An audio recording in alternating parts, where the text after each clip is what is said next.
पूजा का मतलब होता है पू माने पूरी और जा माने जानकारी। जब हमें पूरी जानकारी होती है किसी भी बात का,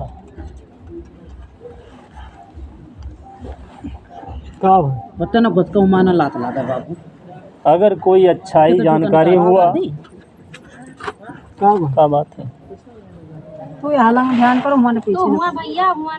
अगर अच्छाई की जानकारी होती है तो दिल में एक सम्मान उमड़ता है, बुराई की जानकारी होती है तो नफ़रत पैदा होती है।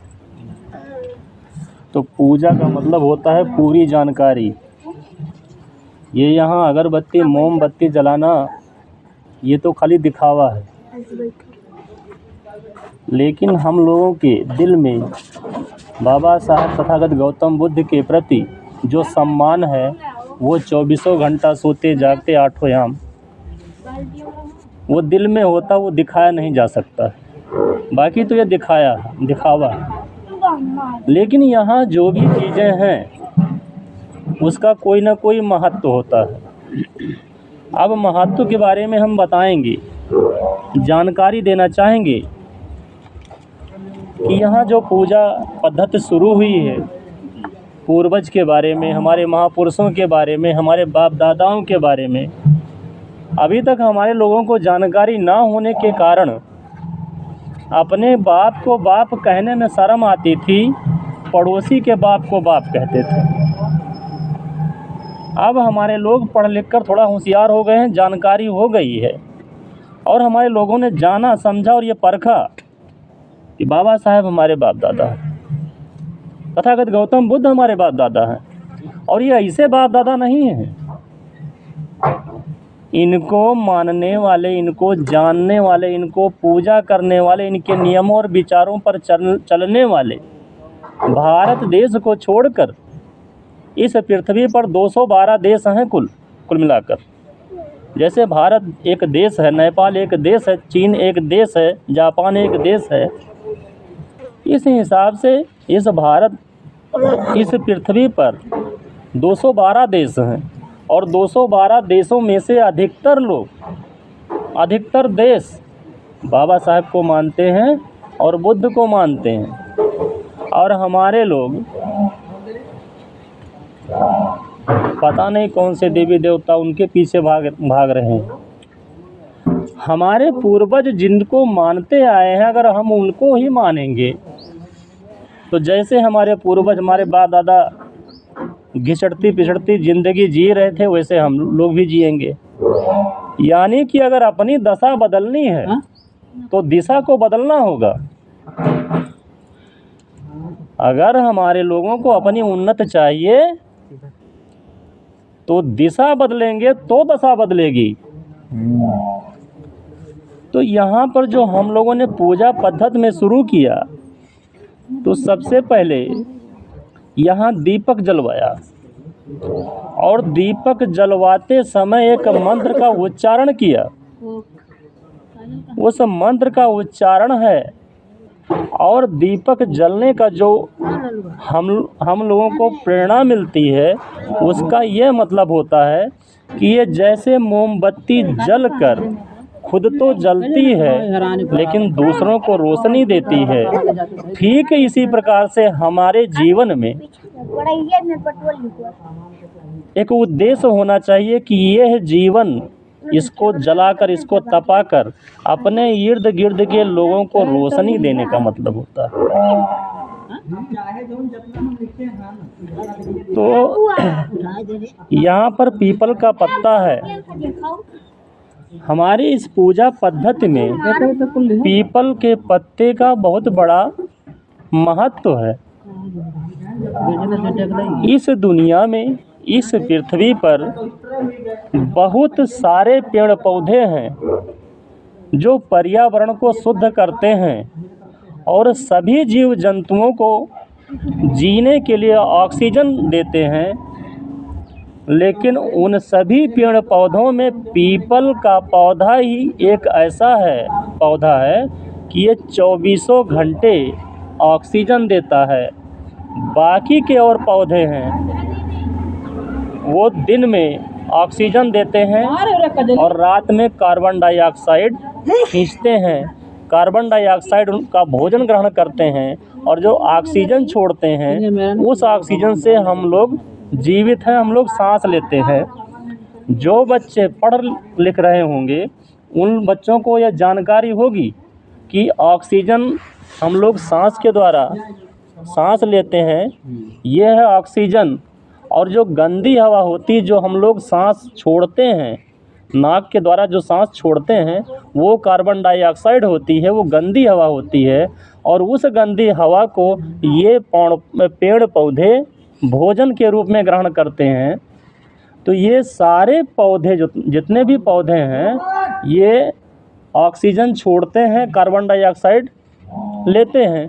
लेकिन ये पीपल का वृक्ष ही ऐसा है कि ये 24 घंटे ऑक्सीजन ही छोड़ता है। जहाँ भी पीपल का पेड़ होगा उसके आसपास के रहने वाले लोग बीमार कम पड़ते हैं, तंदुरुस्त ज़्यादा होते हैं, स्वस्थ ज़्यादा होते हैं। हमारे लोग स्वस्थ ना होने पाएँ इसलिए इनको भ्रमित किया गया कि पीपल में ब्रह्म का वास होता है, डराया गया। हमारे लोग पीपल का एक पत्ता तोड़ने में डर महसूस करते हैं, जबकि पीपल ही एक ऐसा हमारा जीवन रक्षक औषध भी है और जीवन रक्षक श्वास भी देता है। हमारे लोगों को इतना डराया गया कि जहाँ मतलब अच्छी चीज़ें मिलती हो वहाँ आप लोग ना जाएं। आप लोग अगर जाएंगे तो आपको अच्छी जानकारी मिलेगी। अच्छी जानकारी मिलेगी तो आप अपने जीवन में तरक्की करेंगे, और अगर तरक्की ना करेंगे, आप कमज़ोर बने रहेंगे तो आप किसी न किसी के गुलाम बने रहेंगे। आप गुलाम बने रहें, आज़ाद ना होने पाएँ, इसलिए आपके बुद्धि के विकास के सारे रास्ते बंद कर दिए गए। तो यहाँ पर जो पीपल के पत्ते का उपयोग किया गया है तो और उसका क्या रहस्य है ये भी बताया गया। हमने बताया कि दीपक की तरह जलो लेकिन अपने लोगों को रोशनी दो।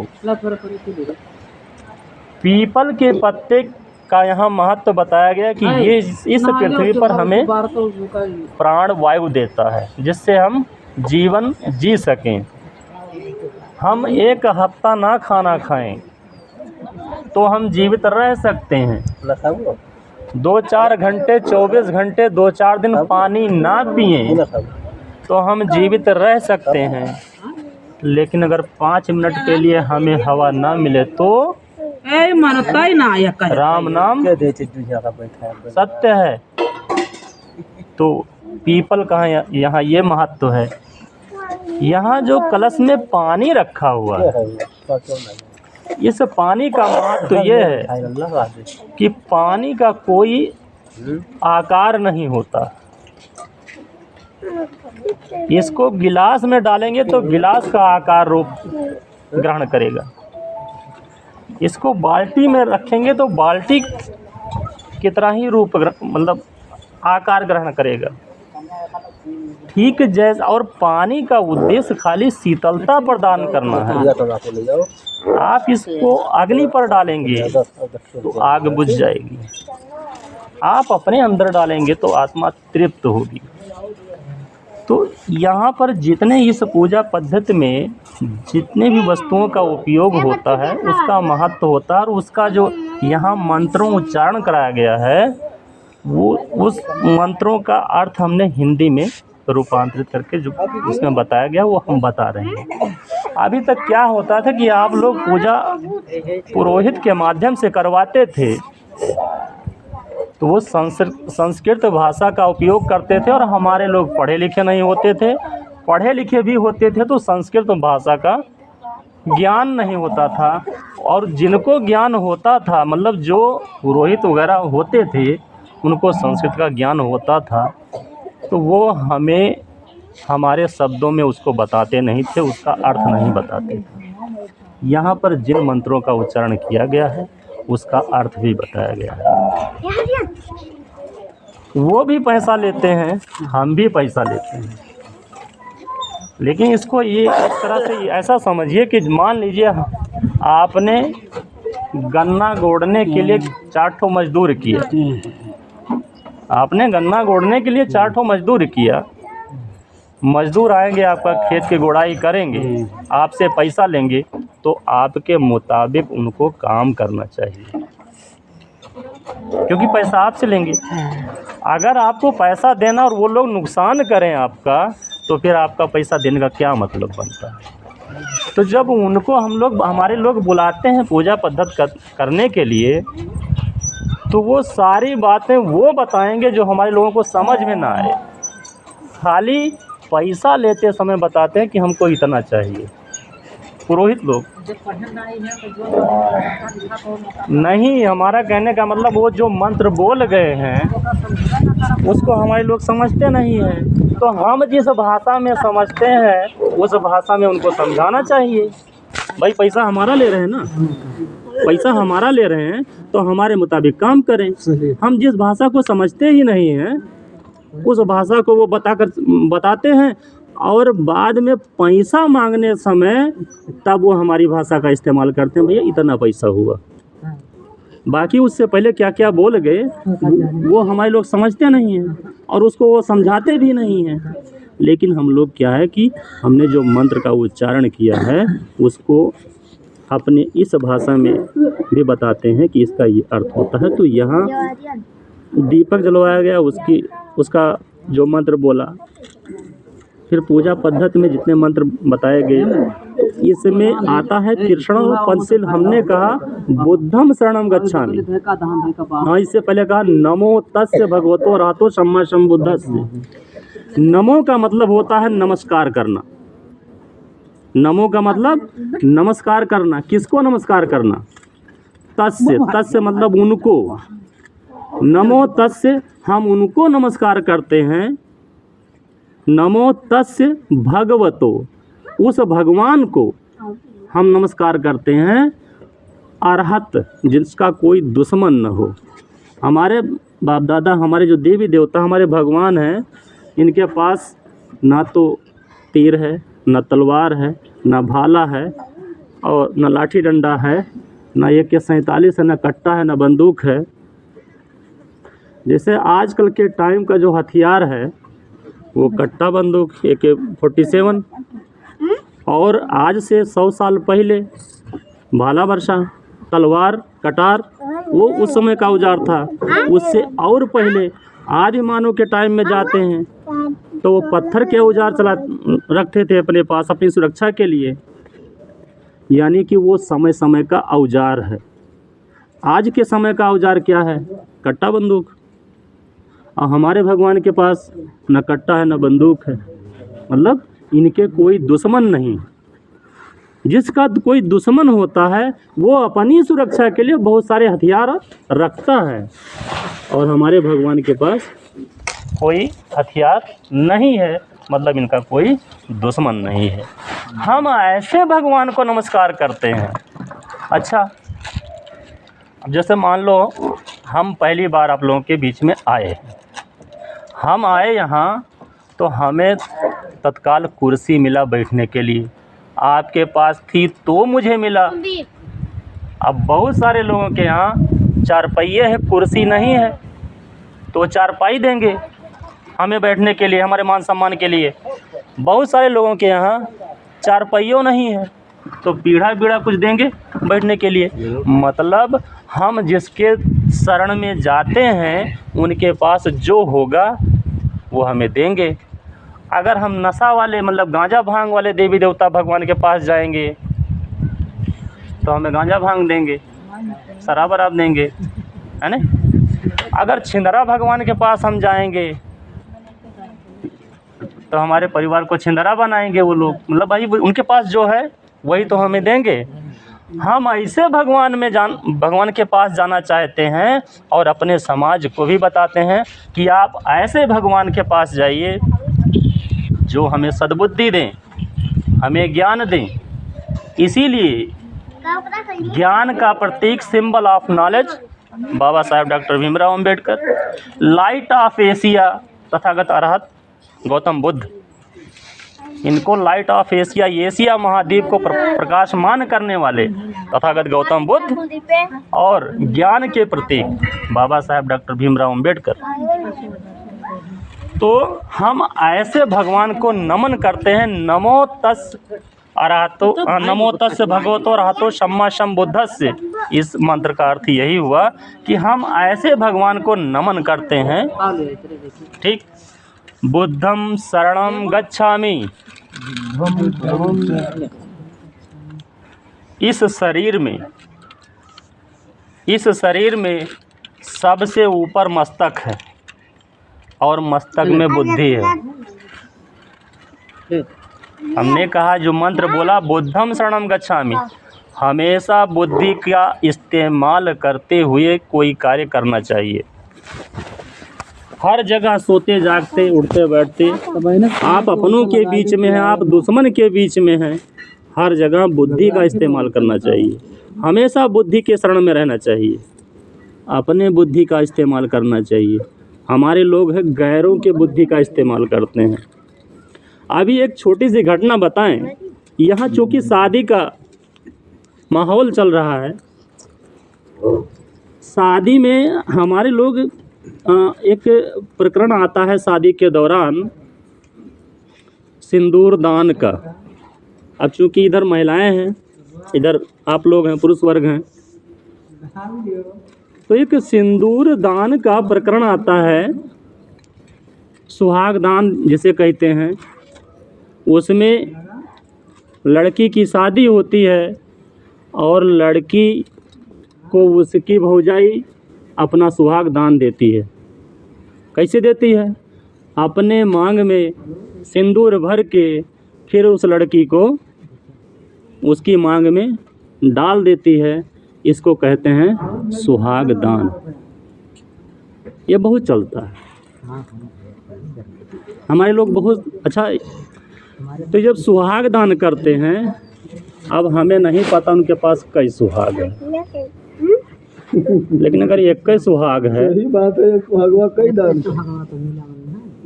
अच्छा, सुहागिन कौन होती हैं? जिसका पति जिंदा हो, वही तो मांग में सिंदूर डालती हैं। अच्छा, अब अगर उनके पास 3-4 सुहाग हो तो एक आध ठो दान कर दें, कोई बात नहीं। अगर 3-4 सुहाग हो उसके पास, एक ठो दान कर दें, तब वो एक आध दो ठो बचा तो रहेगा। अब पता लगता है एक ही सुहाग है और उसको अपनी ननद को उन्होंने दान कर दिया, तो एको नहीं बचाना। मतलब उस पति के घर में जाना चाहिए, उसको नहीं जाना चाहिए। सुहाग देना अनुचित है। अच्छा, तो ये एक तो सुहाग दान कर दिए। और दान का मतलब ये होता है कि कोई भी चीज़ है, कोई भी वस्तु है, मान लो ये थाली है, ये भैया की है, इन्होंने दान कर दिया, हमको दे दिया, तो इसको लेना नहीं चाहिए। इसको लेना नहीं चाहिए। लेकिन क्या करती हैं महिलाएं? उधर अपना सुहाग दान भी कर देती हैं, फिर उसी सुहाग को अपने पास ले लेती हैं। अच्छा, और इस सुहाग दान का बाकायदा कीमत भी वसूलती हैं, यानी अपने पति को बेचती भी हैं। अपने पति का कीमत लगा लेती हैं, कीमत मांगती हैं। और कितना? 1000, 1100, 2500, 2100। मतलब उनके सुहाग इतना सस्ता है कि 2500 में वो बेच भी देती हैं। अब बेच भी दिया तो भी वो उस पति के घर जाने लायक नहीं है। जब अपने मर्दे का बेच दीन तो वह मर्दे घर जाके चाहिए, उन्हें नहीं जाके चाहिए।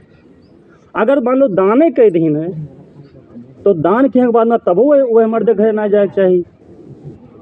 अच्छा, अब जब अपने ननद का भौजाई आपन सुहाग दान कर दी तो वह ननद के असली सुहाग वह के भवे तो हुआ, तो वह खातिर दुल्हा है कौन जरूरत। ओकरे लिए ओके शादी के लिए दुल्हा यार कौन जरूरत, जब भयवे का सुहाग बनावे थे।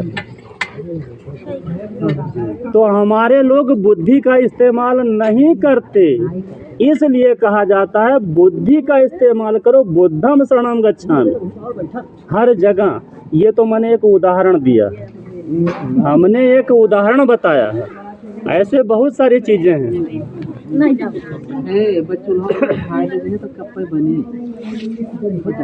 उसके बाद कहा धम्मम शरणम गच्छामि। धम्म का मतलब होता है रास्ता। आप रास्ता यानी नियम बनाकर चलिए, रास्ता बनाकर चलिए। अगर आप रास्ते पर चलेंगे, नियम से चलेंगे, तो समाज में आपका कोई दुश्मन नहीं होगा।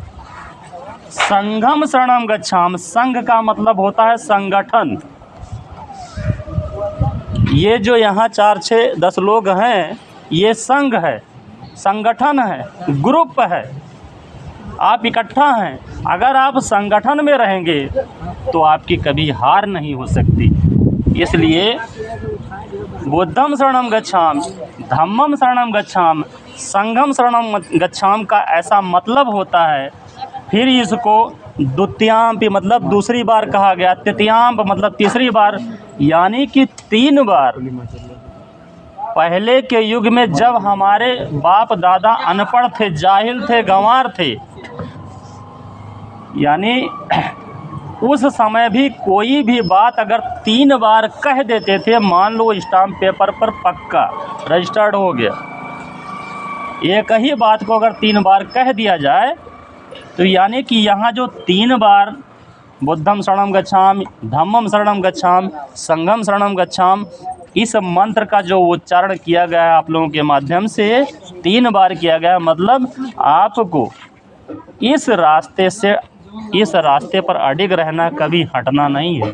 जीवन भर हमेशा बुद्धि का इस्तेमाल करो, हमेशा एक नियम, मतलब इस पृथ्वी पर 2 तरह के इंसान हैं, एक महिला, एक पुरुष। लेकिन इसी पुरुष में बेटा भी है, पिता भी है, भाई भी है। अंगों का आकार और प्रकार है इस पुरुष वर्ग का एक ही तरह का है, लेकिन अगर नियम पर रहेंगे तो बेटा बेटा है। बेटा के सामने आप कोई ऐसा कार्य नहीं कर सकते जिसका बच्चे पर गलत असर पड़े। मान लीजिए आप भाई के साथ हैं तो कुछ ऐसी बातें भी बोल सकते हैं, लेकिन बच्चे के सामने ऐसी बात बोलना उचित नहीं होगा। नहीं तो पता लगेगा आपका बच्चा आपके द्वारा बताए गए रास्ते पर ही चलने शुरू कर देगा। इसलिए थोड़ा नियम बना कर रखिए। भाई के साथ कैसा व्यवहार करना है तो बच्चे के साथ वैसा व्यवहार नहीं करना है। जिस तरह बच्चे को आप डांट सकते हैं, आप मार सकते हैं, तो बच्चे के साथ जैसा व्यवहार करते हैं वैसा पिता के साथ नहीं कर सकते हैं। यानी नियम बनाकर रहना होगा। धम्मम शरणम गच्छामि, फिर संघम शरणम गच्छामि, हमेशा संगठन में रहिए तो आपकी कभी हार नहीं हो सकती। हमारे लोगों को नीच क्यों बताया गया? इसीलिए नीच बताया गया कि हम लोग अपने बुद्धि और विवेक का कभी इस्तेमाल नहीं किए। तो हमारे महापुरुष जो हैं तथागत गौतम बुद्ध ने, इन्होंने कहा पाणाति पाता वेरमणि सिक्खापदम समादियामि। इसका मतलब ये हुआ अकारण, बिना किसी कारण के हमको प्राणी हिंसा नहीं करनी चाहिए, किसी का वध नहीं करना चाहिए। अब अगर आप किसी रास्ते से जा रहे हैं, आपको कोई कुत्ता काटने दौड़े तो अपनी सुरक्षा को ध्यान में रखते हुए आप कुत्ते को डंडा मार सकते हैं। लेकिन अगर कुत्ता चुपचाप बैठा है तो आप बेमतलब उसको उंगली मत करिए। यानी अकारण, बिना किसी कारण आप प्राणी हिंसा ना करें। अदिन्न दाना वेरमणि शिक्षा पदम समादियामि। अदिन्न दाना का मतलब ये होता है बिना दिए हुए।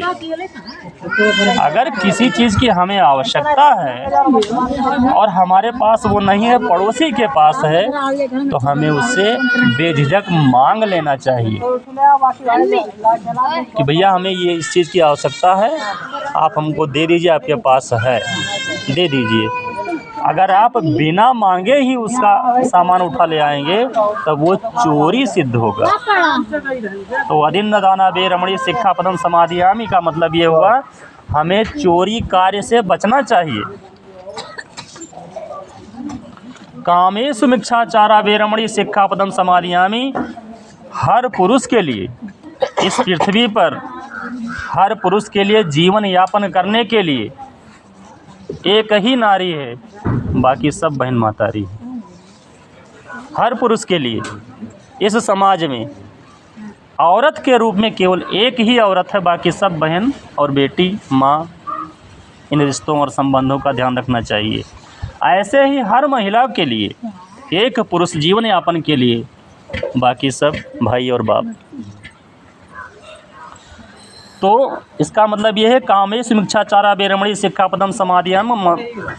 हमारे जीवन में, हमारे मन में काम भावना के वशीभूत होकर कोई गलत कार्य, अनैतिक कार्य नहीं करना चाहिए। और मूषा वादा वेरमणि शिक्षा पदम समादियामि, इसका अर्थ ये हुआ हमें मुख से ऐसी कोई अप्रिय बात नहीं करनी चाहिए जिससे पूरा जीवन कष्टमय हो जाए। देखिए ये मुंह की बनावट जो है ये धनुष की तरह है।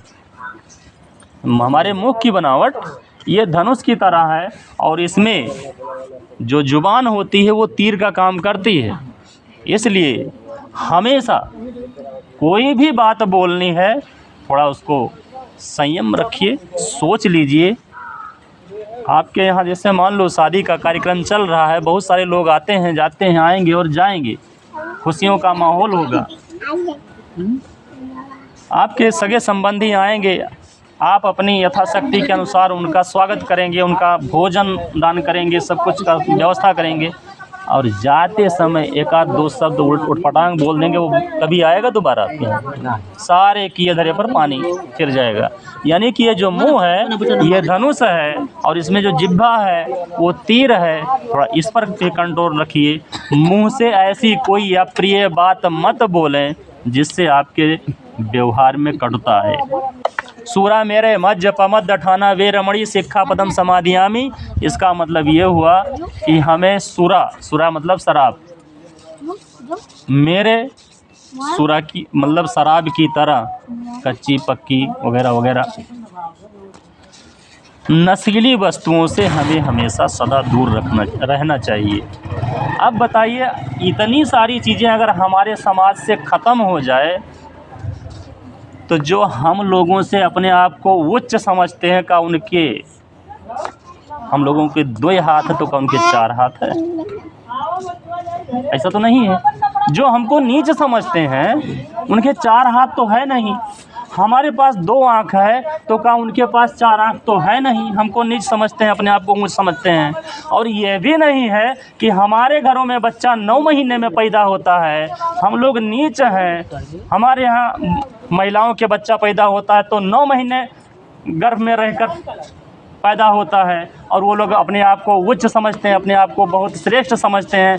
तो उनके यहाँ 18 महीने तो थोड़ा ना पैदा होता है, उनके तो 9 में पैदा होता है, हैं? उनके यहाँ तो 9 महीने में पैदा होता है। कैसे ऊँच है? तो कैसा तो ऊँच होइए भाई? यही अगर हमारे लोग इन्हीं सब बातों का अनुसरण करें तो हमारे लोग कोई बुरा नहीं है। बाबा साहब तथागत गौतम बुद्ध ये लोग ऐसे हैं कि दुनिया इनको मानती है, दुनिया मानती है, विदेश के लोग मानते हैं। और हम लोग इतने नालायक हैं कि बाबा साहब को और महात्मा बुद्ध को मानते नहीं, जानते ही नहीं हैं।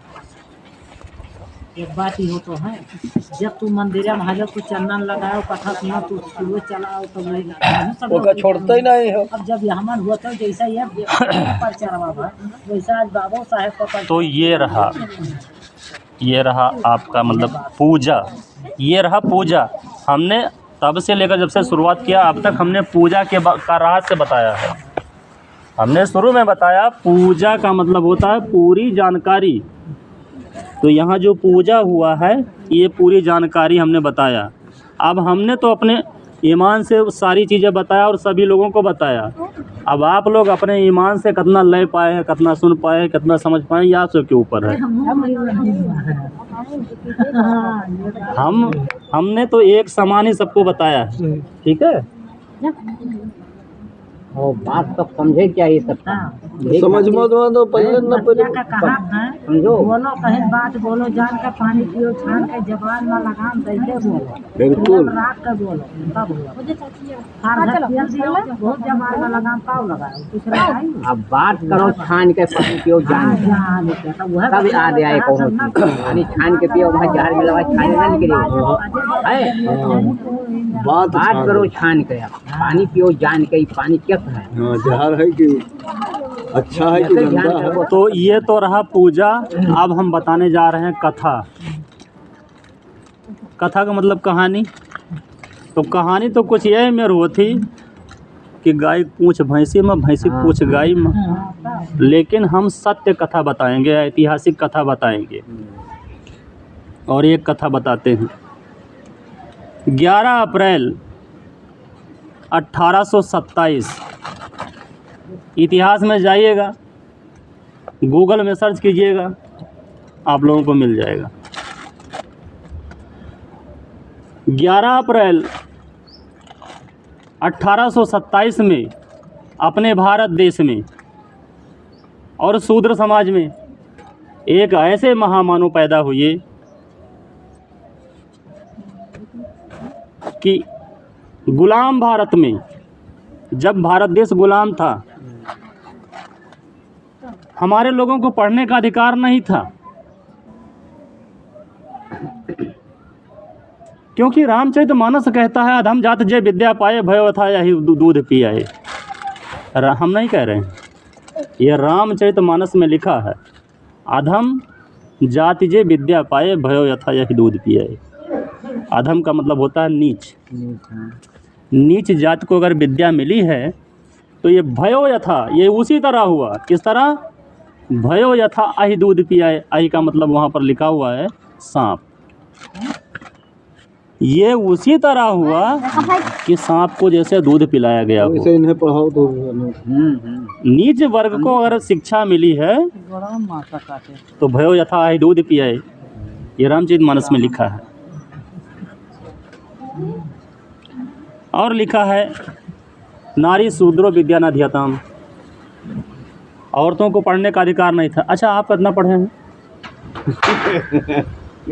हाँ, आपके माता जी, आपके दादी जी, नानी जी कब सब भूखन मरते रहे, उनके हटत नहीं रहा पढ़े लिखे का। लेकिन पढ़ाई नहीं देते रहे, क्योंकि ये धर्म के विरुद्ध था। गरीबी में जा नहीं पाओ, गरीबी के मतलब नहीं रहा। अरे वो पढ़ाई ऐसा नहीं आपका पाल ले आए। स्कूल नहीं रहा। सुनिए सुनिए, ऐसा नहीं, तब स्कूल नहीं था, तब गुरुकुल चलता था। तब गुरुकुल चलता था, स्कूल नहीं चलता था, विद्यालय नहीं चलता था, लेकिन मदरसा चलता था, गुरुकुल चलता था। लेकिन लड़कियों को पढ़ाना धर्म के विरुद्ध माना गया था। औरतों को अगर उनका पति मर जाए तो पति के चिता पर जिंदा जला देना धर्म संगत कार्य माना गया था। इसको सती प्रथा कहा गया था।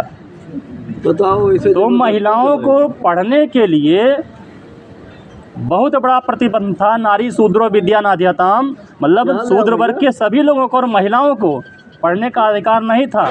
ये तो कहो कि देवतुल्य सम्मान अंग्रेज हमारे भारत देश में आए और इन्होंने 1835 में लॉर्ड मैकाले शिक्षा नीति के तहत हमारे लोगों को पढ़ने का अधिकार दिया।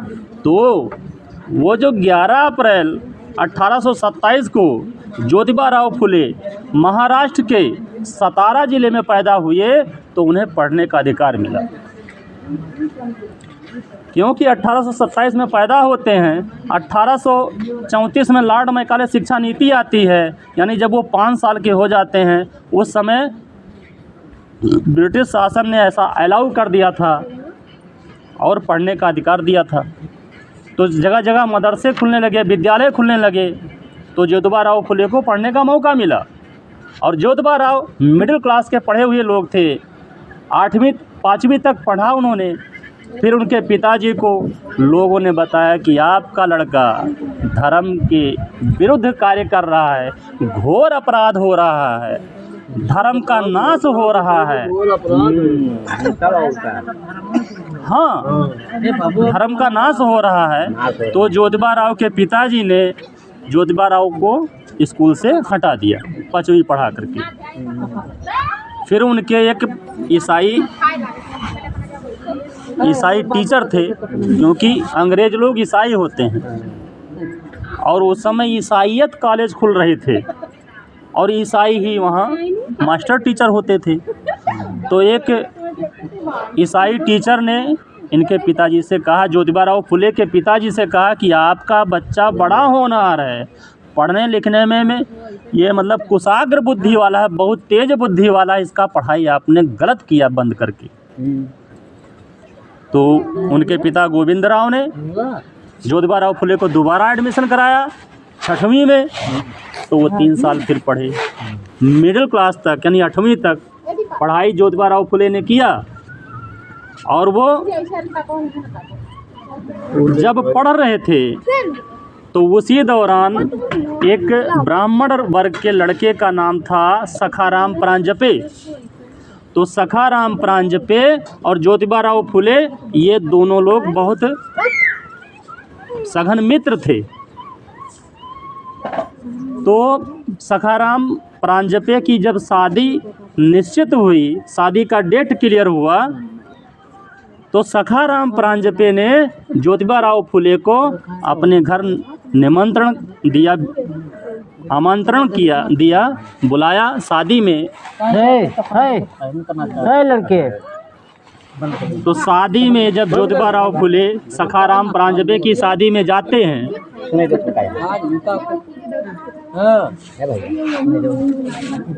चुप रहो तो सखाराम प्रांजपे की शादी में जब ज्योतिबा राव फुले गए तो ब्राह्मणों की शादी में एक शूद्र गया। तो इनके मन में एक हीन भावना होती है, क्योंकि ये कदम कदम पर बैरिकेडिंग के कारण इनका कहीं ना कहीं इनका अपमान होता ही रहता है, इसलिए इनके जो मनोभावना होती है वो चेहरे पर झलकती रहती है। ठीक है, गांव का सामान्य व्यक्ति चाहे उसके घर में सब्जी ना हुए, चाहे 2-3 दिन से खाना ना खाए हुए, लेकिन रौब उतने रहे, है नहीं? और हम लोगों के यहाँ धनाढ़ व्यक्ति हैं, चाहे 20-25 हज़ार 50 हज़ार रुपया महीना कमाते हैं, लेकिन वो रुआब ना रहे चेहरे पर। ना रहे। तो सखाराम प्रांजपे की शादी में जब ज्योतिबा राव फुले जाते हैं तो वहाँ के ब्राह्मण लोग कहते हैं कि ये कौन है? तो दूल्हे के पिताजी कहते हैं, भाई हमें तो नहीं मालूम है, लड़के से पूछना होगा ये कौन है। तो दूल्हे के पिताजी अपने जाकर लड़के से पूछते हैं कि ये कौन व्यक्ति है जो आया है बारात में। उस समय पैदल का ज़माना था, लोग पैदल ही बारात जा रहे थे। सखाराम प्रांजपे ने बताया, ये मेरा मित्र है और ये माली जात से है, गोविंद राव फुले का लड़का है, ज्योतिबा राव फुले नाम है। वो आया, अपने दूल्हे के पिताजी ने जिसने सवाल किया था उससे बताया। तो उसने कहा, हम ब्राह्मणों की बारात में एक शूद्र हमारे बराबरी में चलेगा, एक शूद्र हमारी बराबरी में चलेगा। देखो, शूद्र 2 प्रकार के होते हैं। शूद्र 2 मेयर होते हैं, एक टचेबल होता है, एक अनटचेबल होता है। अच्छा, टचेबल वह होता है जेका छुआ जा सकता है या वह छू सकते हैं, जैसे लहसुन निकोल सकते हैं, प्याज निकोल सकते हैं और आटा गूंद सकते हैं। लेकिन जब पूड़ी डाले को तब बतावा जाते वतन रह नहीं छुई जाए। हुए वो शूद्र, कह दियो वो शूद्र हुए। वो हुए हाँ। लेकिन जब लहसुन निकोल दिन, प्याज निकोल दिन, खीरा छील दिन, तब तक नहीं छूत लगा। जब आटा सान दिन तब तक नहीं छूत लगा। छूत कब लगा? जब आलू काट वाट के दे देहिन, जब आलू में सब्जी में नमक पड़ेगा तब बतावा जाता है कि वो तन रहो नहीं छुई जाए, वो शूद्र हुए। तो शूद्र बाबा साहब ने अपने किताब में लिखा है, शूद्र दो प्रकार के होते हैं, एक टचेबल एक अनटचेबल। एक सछूत्र शूद्र, एक सछूत शूद्र और एक अछूत शूद्र। अछूत शूद्र के परछाई से भी नफरत होती। तो शूद्र वो हुए जी अपने आप का पिछड़ा, ये समझो पिछड़ा है, ये शूद्र हुए, वो शूद्र हुए। लेकिन वह छू सकते हैं कहाँ तक? आलू निकोले तक, प्याज निकोले तक, लहसुन निकोले तक, वहाँ तक छू सकते हैं। और वगैरह के बाद में देखो लात सबके पिछवाड़े पर है, जे चाहे अनटचेबल हुए चाहे टचेबल हुए, चाहे अछूत हुए चाहे सछूत हुए, सबके पिछवाड़े लात पड़ा है। लेकिन वह खुश हैं कि नहीं हम कम मारा गया है, हाँ वही लिए खुश हैं, खुश हैं वही, हमें मानत है।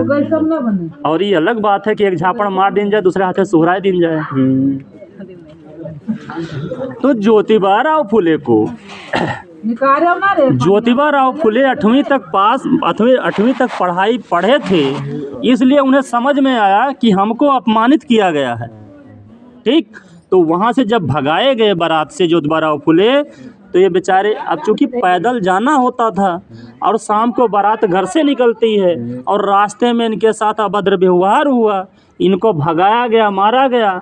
ज्योतिबा राव फुले वापस से लौटे और एक पेड़ के नीचे थोड़ा थका के मारे बैठ गए और फिर रोने लगे, सोचने लगे कि हम पढ़े लिखे हैं, सुंदर भी दिखते हैं, कपड़ा वपड़ा सब साफ सफाई से रहें, आखिर भगावा काहे गए हम। तो वो इसलिए सोचने लगे क्योंकि वो पढ़े लिखे थे, उन्हें अपमान और सम्मान की परिभाषा समझ में आती थी, इसलिए उन्होंने अपने बुद्धि और विवेक पर जोर डाला कि हमको आखिर भगाया क्यों गया। और इसी दौरान वो सोचते सोचते सो गए, उसी पेड़ की जड़ पर वो सो गए। और सोने के बाद जब सुबह होती है तो घुंघरू की आवाज़ आती है। ठीक, कानों में जब घुंघरू की आवाज़ पड़ी तब उनकी आँख खुली तो देखा तो सुबह हो चुकी थी। पेड़ की जड़ पर बैठे बैठे वहीं सो गए और सुबह घुंघरुओं की आवाज़ से तो उनकी नींद खुली।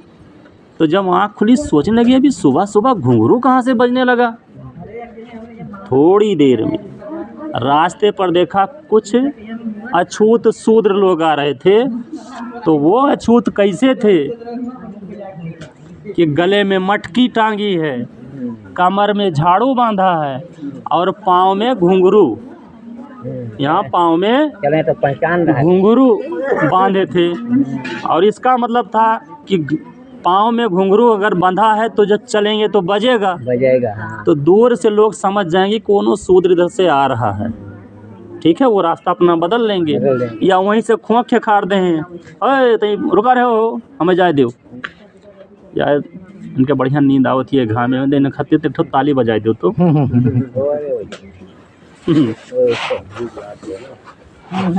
तो ज्योतिबा राव फुले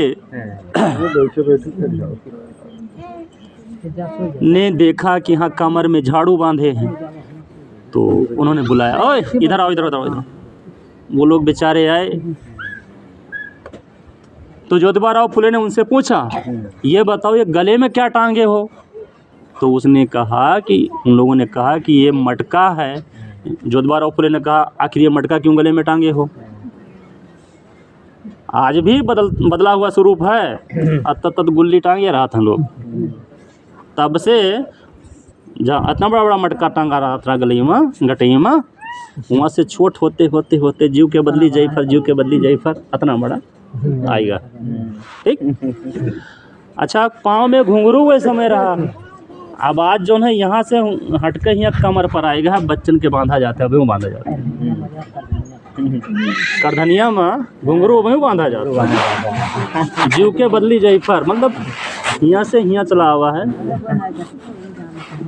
अच्छा, तो ज्योतिबा फुले ने उन लोगों से पूछा कि इसका क्या मतलब है। उन्होंने बताया कि गले में मटका इसलिए कि हम थूकें तो ज़मीन पर न थूकेंगे, क्योंकि ज़मीन पर थूकेंगे तो कोई सामान्य व्यक्ति के, जो सामान्य सवर्ण व्यक्ति हैं, उनका पाँव पड़ जाएगा, वो अछूत हो जाएंगे।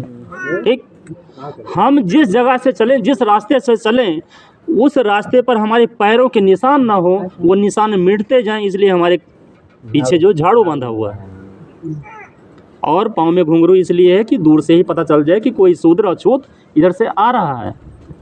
तो ज्योतिबा फुले ने सोचा, ये बात बताइए, हमें खाली धक्के मारकर बारात से निकाला गया है और हम रात भर यहीं बैठे बैठे सोचते सोचते सो गए, और इनको बताओ, ये हंसते खेलते जा रहे हैं।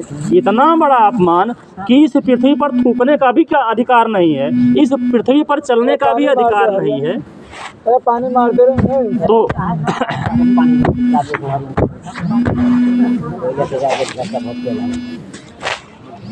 पुल मार दे, पुल अरे बुढ़िया से आवत